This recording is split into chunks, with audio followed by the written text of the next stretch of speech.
मुंबईत कसं करतायत ते तसं ते ठाण्यात करतायत. परंतु भाजप ही दुटोंडी गांडवासारखं बोलतं ना. परवाच भारतीय जनता पार्टी म्हटलं की आम्ही विरोधी पक्षात बसायची तयारी ना, आज म्हणतात महापौर पदाची 2 वर्ष महापौर पद. असे दुटोंडी गांडवासारखं भाजप तरी का बोलतायत? गायब वगैरे काही नाही. सगळे लोक मान्य उद्धवजींना भेटलेले आहेत आणि कल्याणमध्ये भारतीय जनता पार्टी आणि आमच्यात गेलेले गद्दार यांच्या जवळपास सारख्या 1-2 जागेचा फरक एवढ्या जागा निवडून आलेल्या आहेत. मला असं वाटतं अजून महापौरांचं कोणतंही आरक्षण जाहीर झालेलं नाही. कोण उभं राहायचं अजून ठरलेलं नाही.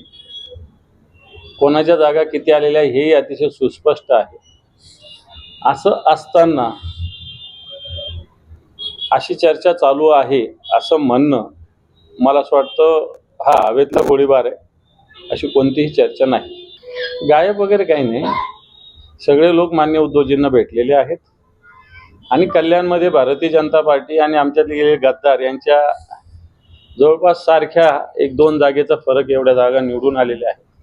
आणि त्याच्यामुळे शिवसेनेच्या आमच्या निवडून आलेल्या नगरसेवकांना काही धमक्या कल्याणमध्येच आहेत, परंतु जनतेसमोर नाही एवढं नक्की.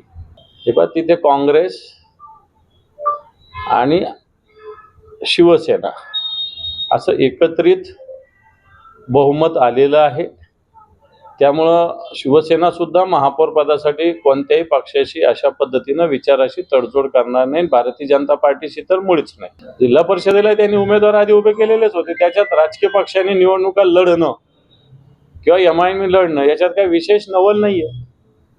मला वाटतं मी सांगितलेलं आहे की उद्धव साहेबांकडून निवडून आलेले नगरसेवक मातोश्रीवर येतात आणि यांचे नगरसेवक ताजलँडमध्ये जातात.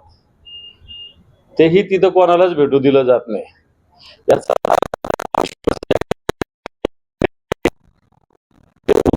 त्यांच्या मनात आहे म्हणून अशा पद्धतीनं कृत्य केलं जात असावं. खरं तर चूक आहे.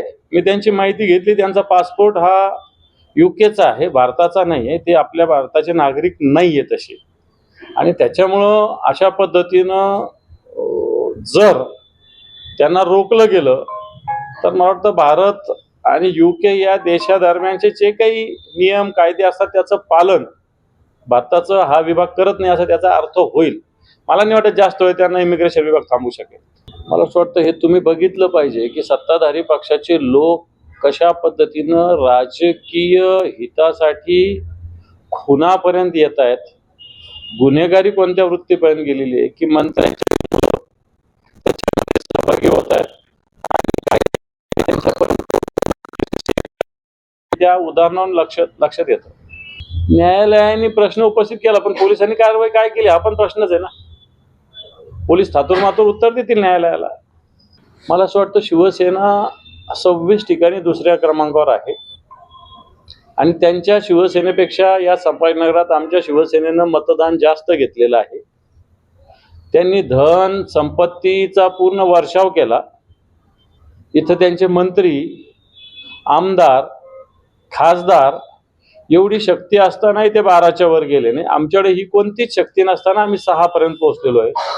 तरी तुम्ही नेस्तनाबूत शिवसेना झाली असेल तर मला वाटतं तुम्ही मूर्खाच्या नंदनवनात वावरत आहात तसंच वावरत राहा. त्याला थोडी आम्ही थांबवू शकतो. त्याला आम्ही थांबवू शकतो. ज्याची ज्याची इच्छा आहे त्यांनी तसं करावं. आता दत्ता गोडेंना आम्ही विधानसभेची उमेदवारी दिली, आता नगराध्यक्षाची उमेदवारी दिली. याच्यावरती दत्ता गोडेंसाठी पक्षाने काय केलं पाहिजे? आता मुंबईत कसं करतायत ते तसं ते ठाण्यात करतायत. परंतु भाजप ही दुटोंडी गांडवासारखं बोलतं ना. परवाच भारतीय जनता पार्टी म्हटलं की आम्ही विरोधी पक्षात बसायची तयारी ना, आज म्हणतात महापौर पदाची 2 वर्ष महापौर पद. अशा दुटोंडी गांडवासारखं भाजप तरी का बोलतायत? परवाच भाजपच्या ठाण्याच्या लोकांनी सांगितलं की आम्ही विरोधी पक्षात बसू आणि आज म्हणतात की 2 वर्षाचं महापौर पद मिळायला पाहिजे. कोर्टाने त्याच्याविषयी कारवाई करायला निवडणूक आयोगाला सांगितलेलं आहे. त्यांनी एक प्रकारे मतदारांना धमकी दिलेली होती. एका सामाजिक कार्यकर्त्यांनी न्यायालयाचा दरवाजा त्याच्यासाठी ठोठावला कारण निवडणूक आयोगाने त्याची दखल घेतली गेली नव्हती. आता तरी निवडणूक आयोग त्याची दखल घेईल असं वाटतं. 100% मी दिलेली माहिती. मी तो फोटो काल निवडणूक अधिकारी जे आहेत त्यांना फॉरवर्ड केलेला आहे. सुकरेंचा हा फोटो मी त्यांना फॉरवर्ड केलेला आहे. सुकरेंच्या विषयी एक पत्रही पाठवलेलं आहे. या संदर्भात मी निवडणूक प्रचारात होतो. पत्र मला उशिरा प्राप्त झालेलं आहे. त्याच्यामुळं मी वेळ वाढवून माझी स्वतंत्रपणे हिअरिंग घ्या अशा प्रकारची मागणी मी राज्य निवडणूक आयोगाला केलेली आहे. आणि मला असं वाटतं आता हा एक सबळ पुरावा माझ्याजवळ पुन्हा एक उपलब्ध झालेला आहे. तलवार फिरवणं अयोग्य असं मला वाटत नाही, परंतु सार्वजनिक ठिकाणी अशा पद्धतीनं नुसती हवेत तलवार फिरवणं हे चुकीचं आहे.